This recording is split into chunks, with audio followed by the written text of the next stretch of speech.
This limited edition vodcast is brought to you in association with ANZ Hernia, International Hernia Collaboration, Abdominal Wall Reconstruction Surgeons Community, and the University of Melbourne.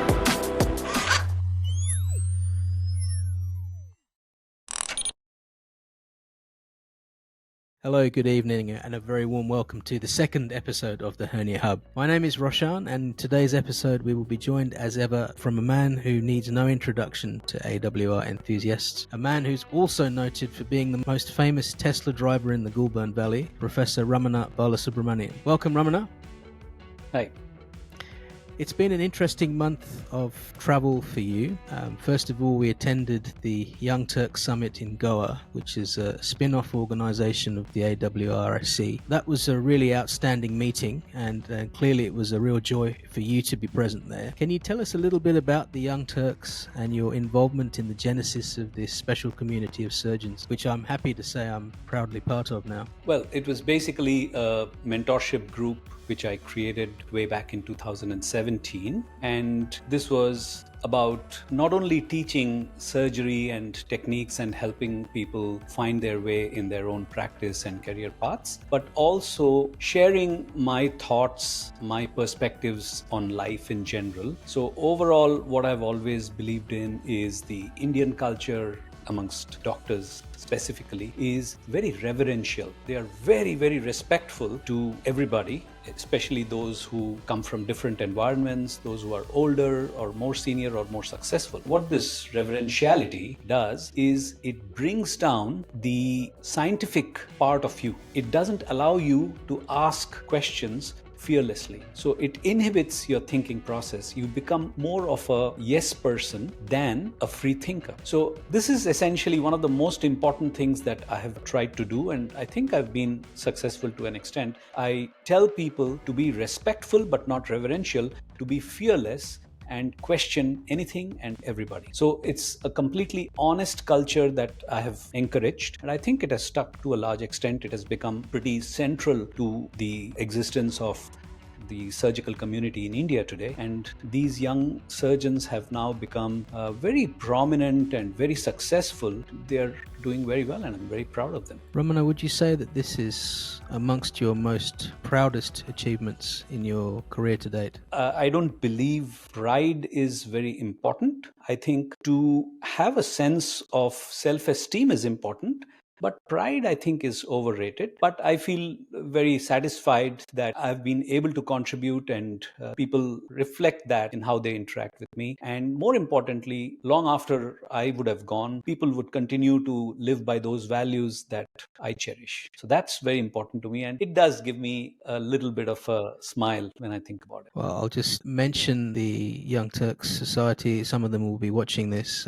It was a really fantastic meeting, and it was a privilege to be there. You've also just returned from Christchurch, having attended your first RACS conference as a local, so to speak. Yes. And with the combined distinction of presenting the keynote lecture in the hernia section, representing ANZ Hernia with all your usual energy, I was told. Can you tell us a little bit about that, and perhaps reflect on your thoughts about New Zealand? Is it still called New Zealand? Yeah, I think for the most part, people call it New Zealand. The official term uses the Maori term, which is something like Autoria or something like that. I don't understand Maori, and it's something which exists in pretty much every official communication, all these Maori phrases and names. It's pretty puzzling, but overall, I'll stick to English, and it's an exceptionally beautiful country. And it was a very lively meeting organized by the ANZ Hernia Society. And I spoke on the relationships between obesity and hernia in memory of Ken Loy, the Sydney-based bariatric and hernia surgeon who unfortunately passed several months back. This was a tribute to Ken. I did what I do. That's all.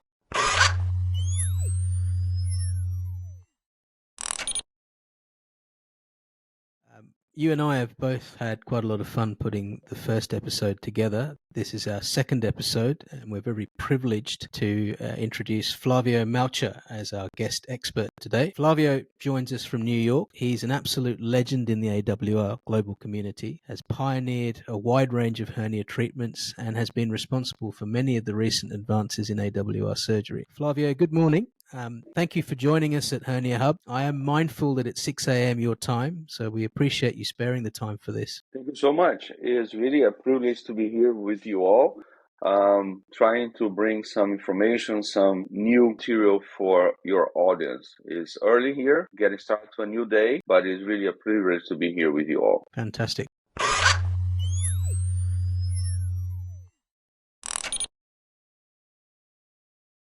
Okay, so in the first section of this segment, I'm going to ask Flavio to introduce himself and tell us a bit more about his professional life and more about his personal life, interests, dislikes, and why he became an AWR surgeon. I'm from Brazil, born and raised in Copacabana, famous for its beach. Never thought that I would be practicing or living outside Brazil. I have a traditional Brazilian culture. We don't move a lot within our country. My father is an OBGYN, raised in a very comfortable middle class family. I never knew what is hunger in my life. To be born when I was born, good education, top university in Brazil for med school, good training. I really early decided I would be a surgeon. Actually, I got into med school knowing that I would be a surgeon. That came to my mind to be anything else but a surgeon. I think kind of my personality to get the job done. Sure, change ideas. I thought I would be a thoracic surgeon, and then suddenly I'm getting into general surgery, getting in love with that, and stay on this specialty. As I always tell my trainees, at that time, in the late 90s, early 2000s, I never knew a surgeon that said, I want to be a hernia surgeon. That never exists. That never exists. Hernia was just a common operation that every general surgeon used to do. And in my residency, that was in the Federal University of Brazil, all I learned was to open inguinals, maybe a Liechtenstein for a recurrent case, but tissue repair, no laparoscopy at all. Open incisional hernia was done by only. That's all I was trained into it during my residency, my formal training. So I started my career as a young attending. I thought that I would be a breast surgeon because I think it's a good quality of life, and I said that would be great. And then I realized that it's very boring. Breast is pretty much the same all the time. So my first master in surgery, because in Brazil we come from high school to med school. I think the same in India, and I don't know about Australia, but we get 6 years of med school. So we graduate a little bit younger, the traditional U.S. pathway. So we don't have a doctorate when we graduate from med school in Brazil. You have just one college, 6 years college. So it's very traditional to continue, if you want to go academics, to do a master and then a PhD. So my first master in science after med school was endocrine surgery. My thesis was in thyroid. I absolutely loved that operation, and adrenals, that's what drove me in that time, the operation that I realized. So my first master was in endocrine surgery. But just for a turn in destiny, I ended very early in my career. I was 29 years old. I ended at a small community hospital on the outskirts of Rio de Janeiro. Nobody wanted to go there. There was the last position that was available, so I took it. And as 29 years old, I became chief of surgery in that hospital. Only 3 surgeons. The older guy moved to another hospital, and second oldest fought with the CEO of the hospital, and just the young guy became chief of surgery. And what is a very small community hospital, only 9 beds for general surgery, no ICU bed, a very old laparoscopic tower. And all we did was serve the community with lap choline. I did open thyroids and open inguinals. That's what we are doing for serve the community. And I like inguinal hernia repair, so I started using at the time some industry meshes for open. And they, do you want to teach that? So okay, I teach that. I started organizing courses for residents. And when you blink, you are involved all in medical education regarding hernia. And there was the late 2000, and laparoscopic ventral hernia repair came to Brazil with the new meshes, and I started doing that. So I started to get to know that field. I came to US to visit Hanford to learn do laparoscopy, ventral hernia repair, IPOMs, traditional IPOMs. And I found a huge need to proper education in hernia. I realized that what we are doing in Brazil was not actually the frontier of abdominal wall surgery, that my lack of proper training and understanding of the field was nothing something specific to myself. It was regarding the whole medical or surgical community. There was a couple of guys that really knew what they're doing. So, and I can tell you a couple of them, Ricardo Abdala and Renato Miranda from Brazil, those guys were doing stuff that I said, wow, what is ribs, stopa? Because when I for open, and this is a great technique that makes all the sense. And I didn't see nobody, anyone doing those things. So I talked to Ricardo Abdala at that time. I said, Ricardo, we need to do something about that. He said, let's do a meeting. Let's do a Hernia Congress in Brazil. I said, no, let's create a society. A society can do several meetings. A meeting is just another meeting. So we traveled to US for a couple times,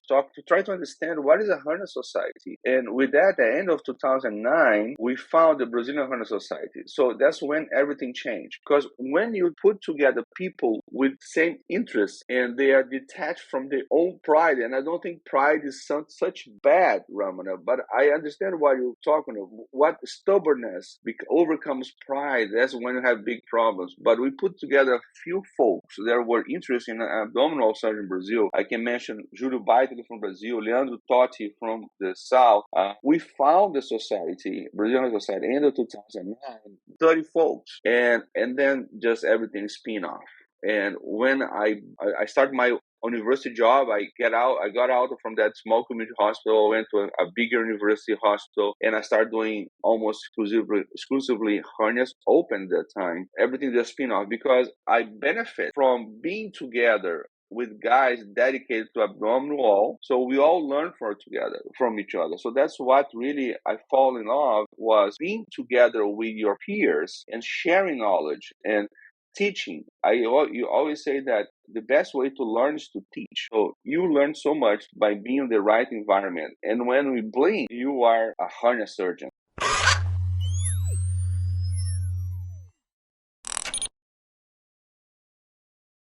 Did you learn robotics from Ricardo Abdullah? Was he your first influence? Actually, no. Ricardo is a bright mind, but my biggest influence in robotics was Eduardo Paradavila from Orlando, a very dear friend that Hernia World brought to me, teaching around for different medical companies. We first met in Bogota for a course, and then we kept in touch. I visited him a couple times. He was already in the US at that time? He was in Florida? Yes, he was in Florida, in Orlando. Visiting surgeons is one thing that I love the most because every time I come to watch you for a couple of days or a week, I learned so much just by watching people operate in real world. So I love to do that. I visit so many different surgeons for short periods, and I think that really shaped the way that I do surgery. So I visited him, I think it was 2011 or something like that, and I saw him doing crazy stuff, as everyone knows, and said, man, that makes all the sense. I was trained officially in 2014 back in Brazil. And robotics surgery in Brazil is still, and it's a different world with private practice, cash paying. So it's changed a lot since that time, but it still was not an easy thing to get trained and most important to get cases. Ricardo just showed to everyone the potentials.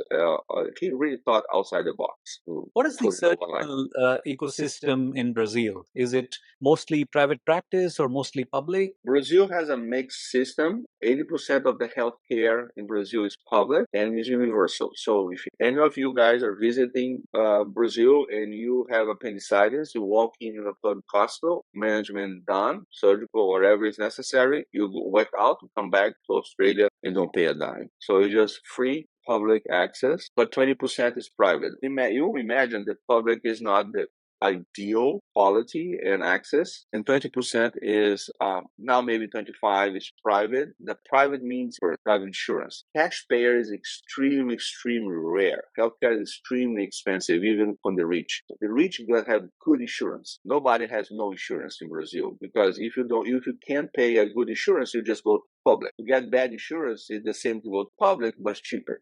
And so are the surgeon fees for specific procedures fixed, or you can put in a tab saying that I charge this much and this is what you got to pay? Most of us, we have dual jobs. So you have a public appointment that I used to work in a university hospital. And then after that, or the days that you're not there, you have your private practice. You go to your private office and have your cases. Being the private practice does not mean you have cash payer. Usually you work by insurance. You can be credentialed to insurance. So you follow the list of procedures and the amount of pay, or you can be out of the network. So you mean my hernia costs dollars. You pay me, you go to insurance, whatever they pay you back is on you. If they pay 100, great. If they pay 80, is on you.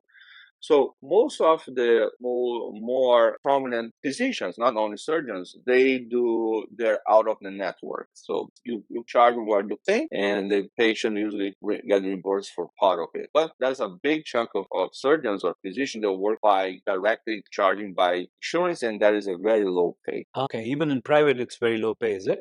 If you work by only the insurance, is a low pay, and the problem is not only the amount of dollars or reals in that case, is you are at the mercy of them. So if you, for example, do a gallbladder and a hernia, and they say, okay, we don't want to pay for the hernia, and you don't have how to change that because you were bound to the contract that have insurance. You, at the end of the day, they decide what they want to pay and when. Talking about the same thing, is the reality in the United States significantly different, or it's kind of the same model? And one keeps hearing how the surgical remuneration for specific codes or procedures is coming down every year thanks to newer coding reimbursements, etc. What is the scenario really like? So healthcare system in the United States is completely private. So you don't have a public system. You have pockets like the VA, the Veteran Affairs is run by the government. So you have the Army or the Armed Forces, they have their own system. So they're by the government, so you can say public, but those are pockets. Everyone must be insured, usually by their employee. But if you are not employed, you need to self-insure yourself. If you are under stress, there are government insurance. So Medicaid and Medicare are insurance that are paid by the government. So, but the hospital receive by the insurance. Governmental insurance is kind of the baseline for the pay, because the other private insurance, they base their reimbursement by what the government pays on their own insurance. Everyone complains, is it still a good system for surgeons? We are well paid. I mean, the problem is we are getting cuts over cuts and over cuts over decades now. So what is happening to be a private practice surgeon in the United States can be a real problem, because it's very expensive to run your own practice. You need to have malpractice insurance, you have all the costs of employees to run your practice. Now, as the pay is going down for the most common procedure like hernias, private practice, the true blood private practice guys are getting extinct. What is happening? The big corporation, the hospitals, they are buying or acquiring those practices because as a system, they make money from the hospital fees. So as a surgeon, I work for an institution, they get my professional fees, but they also get the profits of my surgeries that I perform in the hospital. So it's with a share of that profit they are able to pay good salaries. So I see with some worry how the healthcare will move forward in the United States. We have excellent access to technology. I can't complain of anything. I'll have new meshes, new sutures, new robots, or everything that you can imagine. It's just a super expensive system. I don't know that amount of expenditure translates in quality, but it does give a lot of comfort to surgeons and to patients. That nobody can deny. It's just very expensive.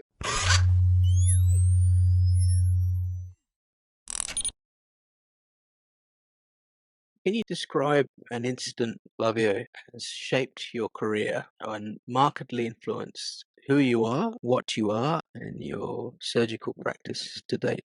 The phrase "we stand on the shoulder of giants" is always a reality in everyone's life, and I can testify that is on my life. You mentioned that I create or describe or popularize procedures that revolutionize. I don't think that I really did that. I'm just a guy that probably get bored. So I like to go beyond and test new techniques, new ways to do stuff. One of my senior partner early in my career, he's 10 years older than me. His name is José Julio. I think about like my older brother. He is an excellent surgeon, super skilled. But what inspired me is be fearless. If you know the anatomy, you know the techniques, you can try different things every time, even without being proctored by someone. It sounds dangerous. I know how it sounds, and I'm saying that everyone should do that. But if you're confident in your knowledge of one or two or three procedures and you want to spin them off, that's okay. You can do it safely. So José Júlio always inspired me to try new things by myself, and I see how that benefit myself in my career. Always pushing the boundaries and trying to see a different way to approach the same old problems. Don't be afraid of explore new frontiers. Always think that as a patient on the other side, you need to be super safe, but that's something that always inspired me. Another inspiration, probably my biggest mentor in life, is not a general surgeon, OBGYN. I have a lot of OBGYNs in my life. As I said, my father is OBGYN, my wife is OBGYN. And my biggest mentor in life was Flavio Matcher, another OBGYN guy that I got to work with very early in my career. He unfortunately passed away a couple of years ago, and he was an inspiration of how to have long-term vision, where you want to be 5 or 10 years from now, and just follow your dreams. He was a private practice guy on the suburbs of Rio de Janeiro, on a not wealthy town, and he, on the late 90s, decided to be a MIS-GYN. Nobody was even doing that on that time, and he said, I want to do that, and he moved forward, and he became one. After he said, endometriosis is something that I need to dedicate my life. There was no endometriosis surgeons at that time, and he became probably one of the top endometriosis surgeons in Brazil and recognized all over the world. So it's how you see, you need to have long-term vision. You need to have insights where you want to be in 5, 10 years, 15 years from now, and follow your dreams. Things will not happen by themselves. You need to push your way through all the time. And if you don't have a clear path in your mind where you want to go, that will never happen by itself. That doesn't mean that you not change and you adapt your path, but at least you have the idea.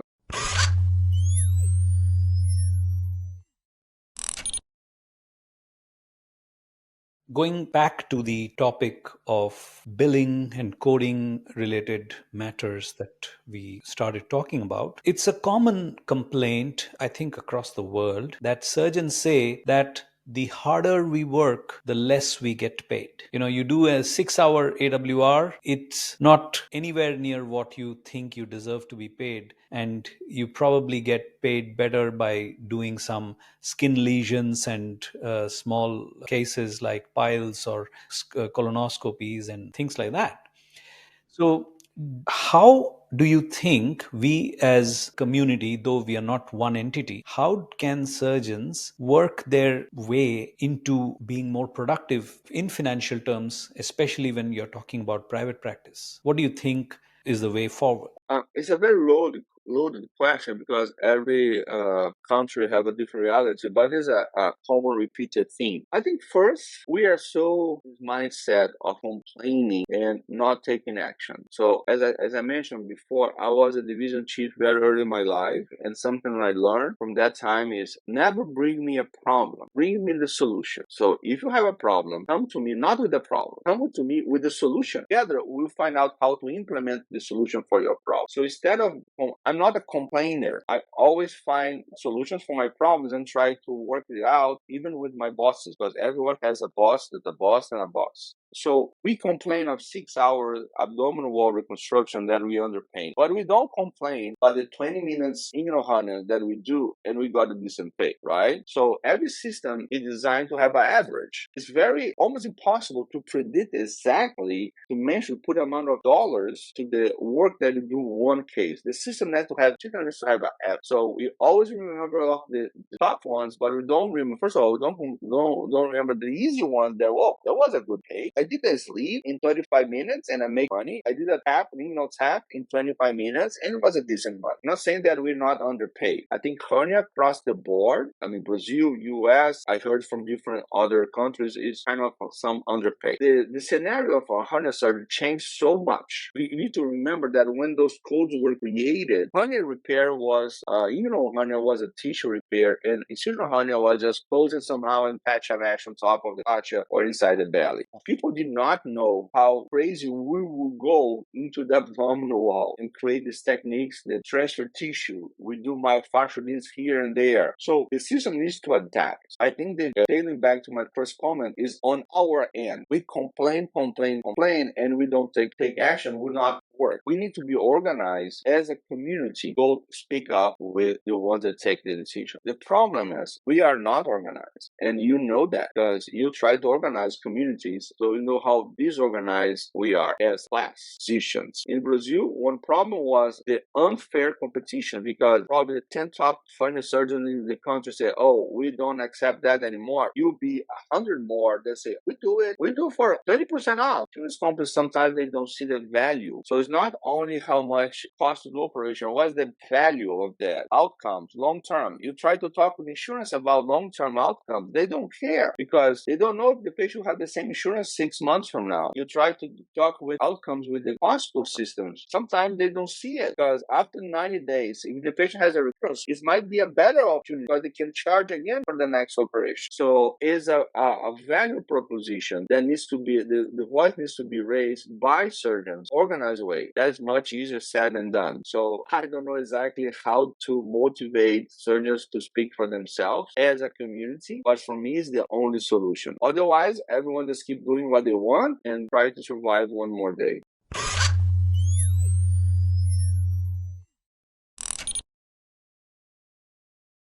Now, you train a lot of people, not only residents, but also consultants. It is a common complaint again from seniors, the older ones, that the generation of today is incapable of converting from robotic to laparoscopy or from laparoscopic to open. Two questions on this topic. How do you think we should handle it? Because exposure to all varieties of is a challenge, I'm sure, for most people. Secondly, are we increasingly looking at subspecialization? For example, it's going to be a robotic hernia surgeon. Are we looking at that kind of segmentation? I'll start with the second question. I think we are looking at segmentation, but not that specific, but abdominal wall surgeons. I think that we're going to see in our lifespan hernia or abdominal surgery become a subspecialty of general surgery, recognized almost everywhere. That doesn't mean that general surgery will stop doing hernia and only hernia surgeons will do hernia. I always trace a parallel.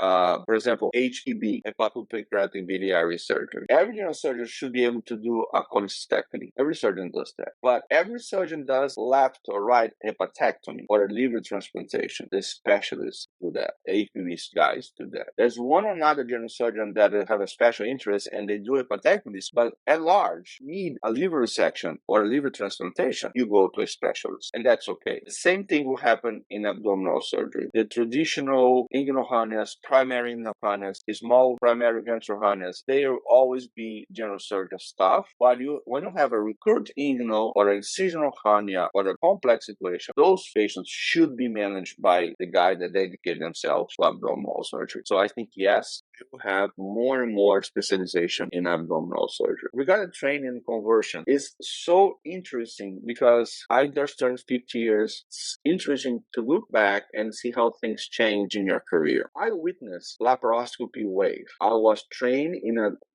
hospital, university hospital, public hospital with no laparoscopy, minimal laparoscopy. But at the same time, I was exposed to laparoscopy and following my mentors on their private practice. So I learned very early laparoscopy. So probably I'm one of the last generation that got good training in open surgery and good training in laparoscopic surgery. And there was the same arguments that we have against robotics. We are the same arguments that we heard from laparoscopy. It's too expensive. The system can't afford it. Laparoscopy was too expensive at that time. I have my own way to doing that and have excellent results. Same thing. This is just for fanatics. They just the zealots of technology. Same thing laparoscopy we hear now. Maybe just for gallbladder, just one procedure makes sense. Maybe just robotic prostatectomy makes sense, and that's all. So if you keep going the same, and one of the arguments was exactly what I just mentioned. We are going to stop training people or surgeons in open surgery. They will not know how to do it. Never true. Open surgery is open surgery. Have trauma, have some procedure will always be open. Those are basic skills. What is going to happen, and is already happening in the United States and might happen in other countries in the future, I don't know when, but it will happen. Residents are not being trained in laparoscopy. They are being trained in open surgery and robotic surgery. So, and we see that happen in urology, for example. Nobody does laparoscopic radical prostatectomy in the United States. When I say nobody, maybe one or two guys, but not at large. So when a urology needs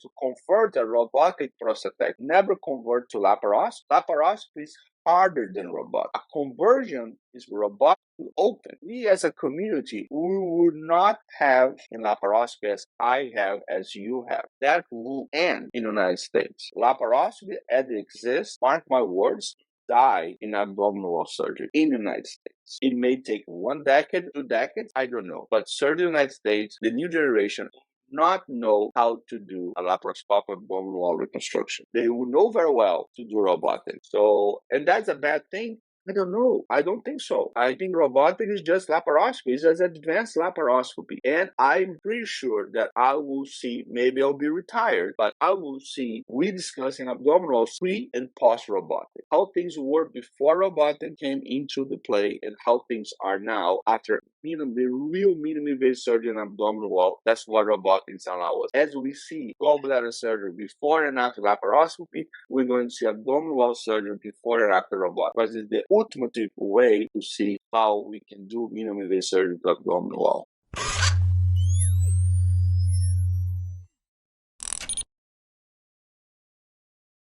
Flavio, another question for you. Which publication are you most proud of working on in recent times?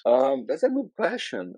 I've never been a very academic surgeon. Doing research in Brazil is hard. I have a few publications from Brazil, but here I end in academic situations in appointments. So I think it's one of our duties to try to speak up and show what we're doing. I do research for a very selfish reason. I just need to understand my results. So I just collect my data and do papers on my own thoughts just to, first of all, understand them. And second, other publication on review the literature is just to learn about the topic. There's a very selfish reasons to do research. I think that if you want me to say one paper, and I'll say is the 10 golden rules for MIS inguinal hernia repair. That is a combination of a work that starts with Jorge Dias and Alex with the Mayo Piccinino revised 10 commandments, and then Marcelo Furtado with the anatomical inverted Y and view of the groin. And we just figured out how to put those two concepts together and create a very easy way to make sure that we do a proper laparoscopic robotic in the hernia repair. And it's a very simple paper, but it's very frequent that when I'm speaking at a conference or I'm visiting a place or talking to someone, surgeon come talk to me, thank you so much for that paper. I printed it, I put a copy on the side of my laparoscopic bag so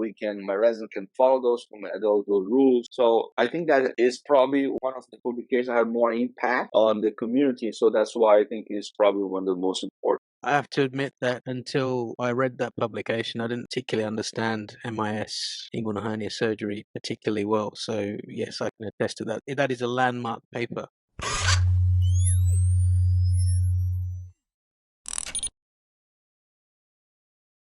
I have your posts on robotic TEP and robotic ETEP for inguinals, which probably is pretty unusual for most surgeons. Most surgeons do a transperitoneal tap approach for the groin. Now that you have done it and the novelty must have worn off, do you really see a place for your extraperitoneal robotic surgery for the groin? I'm not talking about ventrals at all. So would you, left alone, nobody's watching you, would you do an R tap, or would you still do an R ETEP or R tap or a bilateral groin hernia? Yeah, I always say that I'm a very lazy person, and people may, oh no, I'm lazy. I'm always want to cut robotics. And so I love extraperitoneal surgery. If I go back to my adrenalectomy times, I love extraperitoneal approach for adrenalectomies. For me, it just makes sense. Why, if I'm not doing an intraperitoneal surgery, why I need to go into the cavity? Makes no sense to me. So in the laparoscopic area in my career in Brazil, my laparoscopic approach was TP. And probably I was one of the few surgeons in Brazil. Brazil is probably 90% taps, very short and very low numbers of taps. I fell in love with that. So it makes all the sense to me. So when it comes to robotics, I think we go to TAP for a feasibility reason, not because we need to. It's just a bulky system. You need to remember that we started doing this on the SI and with this 12 camera with very bulky arms. The robotic arms outside the patient are very bulky, a lot of collisions. So I think the goal transabdominal was actually a demand from the system, not a technical demand from surgeons. So now we have a little bit smaller robots and we're getting better, we're getting there. It clicked in my mind, so why are we doing this like we are? And now I go back to José Júlio that I mentioned a few minutes ago. Why we're doing that? I know how to do extraperitoneal approach with laparoscopy. I know how to do a transabdominal approach with robotics because I know the system. I know the anatomy. Why I'm actually doing this? Nowadays, I've done a couple dozens of those and it's actually the opposite, Ramana. When nobody's looking is when I do a TP because I don't need to show anyone and I can actually learn myself. So I do almost every week now when I get an easy case, I do extraperitoneal approach. I think in my mind makes all the sense. I don't think that surgeons need to change as we have the top surgeons or laparoscopic area, top surgeons, whatever makes you comfortable. But in my mind, makes much more sense to avoid the abdominal cavity if you don't need to go there. So I just think that I guess that we'll get some traction. It will not be a revolution on inguinal hernias, but I think we have more and more surgeons doing, and we find those that are comfortable with that.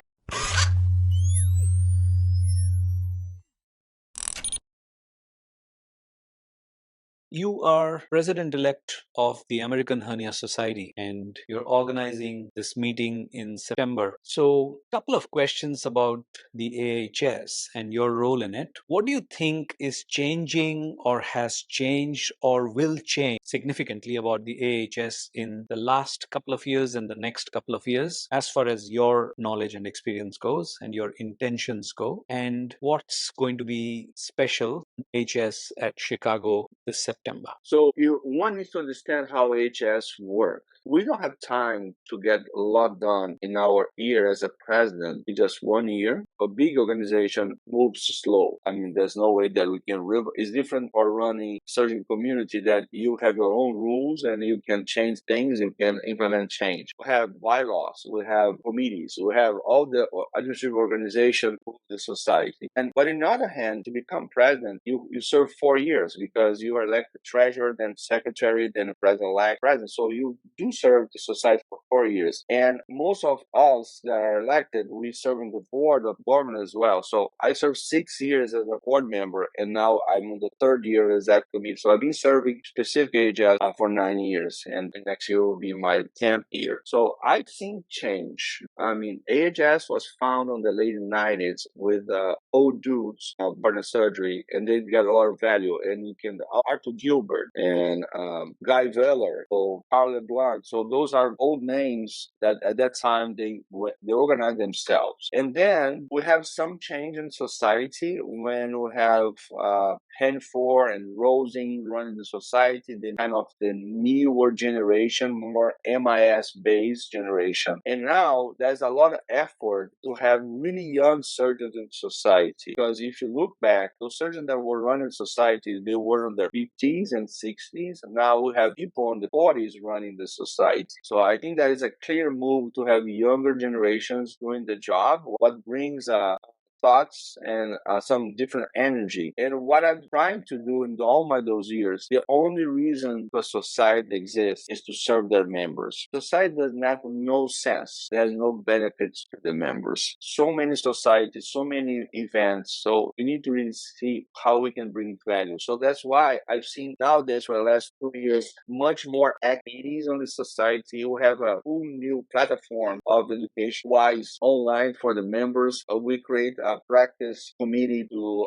employ guidelines, not from guidelines, but orientation for the day-by-day practice of our members, serving the member. I hope the members see that AHS nowadays try to serve much more the member they used to do probably 15 or 20 years ago. It's not all about the meeting. The meeting is just 3 days over a year, and we try to do continuous activities for the members across the year. It brings me to Chicago. Chicago will be our annual meeting. We're expecting 500-600 attendees this year in Chicago. It's a very nice place to be in September. I try to provide a program as president-elect. We organize the program, so I give a lot of thought on it. And we don't have a lot of technical lectures. I think those lectures nowadays, with all those courses and symposia and workshops that we have on our ear, we have so much opportunity to discuss technique. I try to bring to the meeting topics that are not on our daily symposium courses. Career building is one of them. As a subspecialty discussion around that. Training in hernia surgery, how to edit a video, how to educate yourself in social media environment, how to negotiate your contract. So topics that are not the daily technical things. Sure, we have technical lectures, but I'll try to bring some different twists, and I hope that people like. And I'm happy that you'll be there. We have several international faculty in our list. Out of 100 or 120 faculty, probably will have 20-30% that are not US based, and that's good to bring to US surgeons a little taste of what is being done outside US. Yeah. So let's see how that goes. I'm very excited for it. Yeah, I think thanks to that kind of international approach, I think nearly half a dozen guys from the AWR surgeons community will be joining me, and I think a couple of people from Australia will also be going. So that is something I'm looking forward to.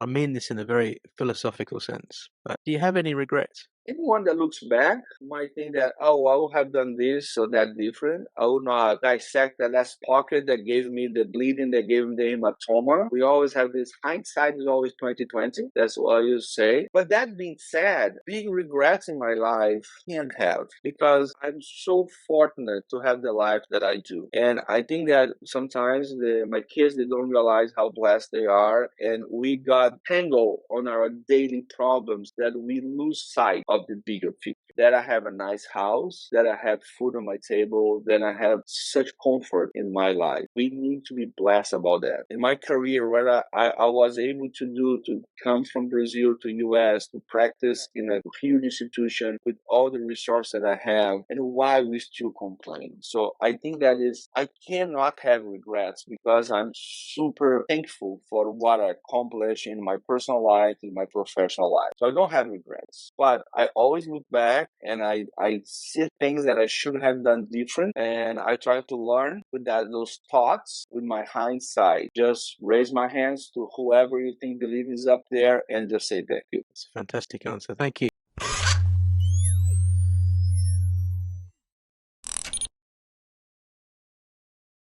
Okay, Flavio is going to share a video with us, and what are we looking at here, Flavio? So just tagging what we discussed before, I think Ramana brought the idea of robotic, taps. So this is something that just to tell you, Ramana, last week I did 3 of those. So I'm trying to understand more this.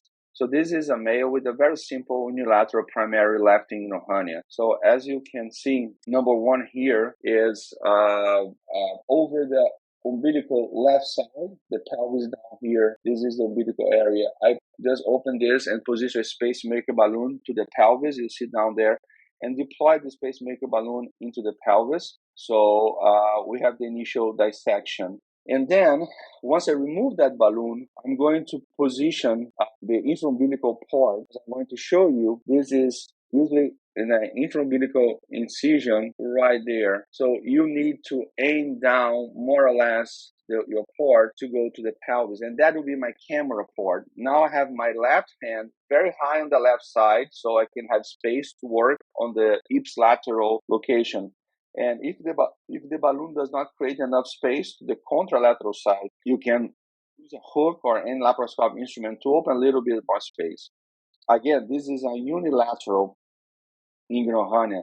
So your contralateral port can be lower, and this is actually number 3 right there. So this is ASIS. If you do have a bilateral inguinal hernia, what do you need to put? I need to put this 3 higher here, more or less the same level of 1. So I'll just use a 5 OptiView and like ventral tap access, you just go into the rectal space and aim to the pelvis. When you reach the pelvis, you're already on the dissected space. But this case was unilateral. This case took me literally 21 minutes on the console to do the case. Once I have this access, the access part is done, so I don't need to create the flap and I don't need to close the flap. So I'm not going to bore you with all this dissection, but to show you. And people say, why are you doing that? You can do laparoscopy. Yes, I can. This is an easy case to do by laparoscopy surgery. But first of all, it's super helpful to have the tiny small articulations inside. Second, the image of the robot, and who does robotic surgery knows that quality of image we don't have on traditional laparoscope towers. And I see better, I'm sitting, my shoulder does not hurt me. So it's not about a question of need, it's a question to provide something that I feel that I can do a better job for the patient. So I'm not going to bore you with all this inguinal hernia reduction, but just to show you that you can, this was a quite long sac. It was not the small hernia that I imagined, but I was able to reduce the sac and create my critical view of safety for the inguinal hernias, and then put a mesh there. I think we fix mesh less on taps than tops, and I can always, my robotic tops, I put a couple stitches because I feel that the space is not exactly the size of the mesh, and I need to somehow position that. But I think back to the taps, usually we don't fixate, and that's how I did my. So again, do I need to do that? No, I can do laparoscopy. It feels good to do it. Absolutely does. So it's something that I see myself for the next year or so doing a little bit more, try to understand, and maybe as we discussed, publishing something to understand my results and see where that leads us.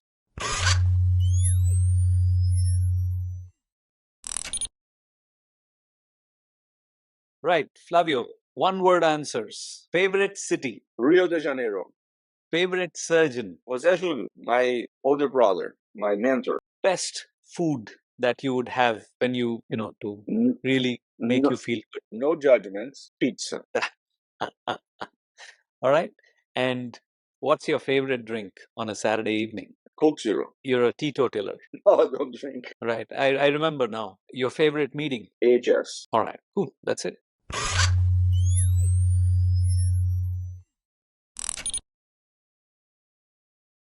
What's left for today's episode is to go to Ramana and request a short summary. And how do you reflect on what we've discussed today? I think we've basically picked the mind of one of our finest exponents of robotic ventral hernia and inguinal hernia surgery, somebody who's been teaching the world pretty much and who is very, very open to embracing newer products in the market and showcasing the newer products in various meetings. And he's not afraid to experiment. I would say rather than specific procedures, which I'm sure younger surgeons would latch on to his specific procedures and they love him for that, I would look at the larger picture, step back and see how he is fearless, trying new things and keeping on a sense of exploration in his journey in hernia surgery. So overall, for me, that's the most important thing about Flavio Matcher. And Romano, what have you personally learned from Flavio? I think this larger philosophical expression that I just mentioned was an important reminder to me to keep one's mind open in terms of using newer ways of doing the same old things, just differently, taking up newer projects and products. That is the larger picture of it. Specifically in terms of technique, I think I have picked up many a thing over the years. It's not something which I'm seeing for the first time today. It's something which I've been seeing at close quarter for probably close to a decade, if not more. What, Flavio? I think you came to Delhi in 2018, right? And we had Flavio do live surgeries, and even last year he did live surgery in Delhi. So there's plenty that I've learned over the years. Tail on your answer. I apologize in advance. I don't know who told me this before. It's not my phrase. Something that I try to be honest and keep myself honest with is one of my mentors or one of my professors told me in the past is if you're still doing what I thought 10 years from now, I fail. So that's exactly my personality. I always try something different to learn from the experience. If we're still doing, that's on my resume, if we're still doing what I'm teaching you today, 10 years from now, I fail. It's a good thought. Well, you've heard it there from two experts in the field, and it's my privilege to be standing on the shoulder of two giants on the Hernia Hub this evening. Just a short reminder to like and subscribe to the episode and to the channel. I'd like to also mention that the podcast is now fully available on Apple Podcasts and Google Podcasts, and this episode will go live in not too distant future. Thank you, Flavio, for joining us, and thank you once again, Ramana. Thank you very much. My pleasure. Thank you. Thank you for watching the vodcast. Please look out for the next episode. The Hernia Hub team welcomes all comments and feedback and invites you to share these via our email address, herniahub@gmail.com. You can also contact us using X, using the handle @HerniaHub. We look forward to hearing from you. Don't forget to like and subscribe, and please continue to support the channel.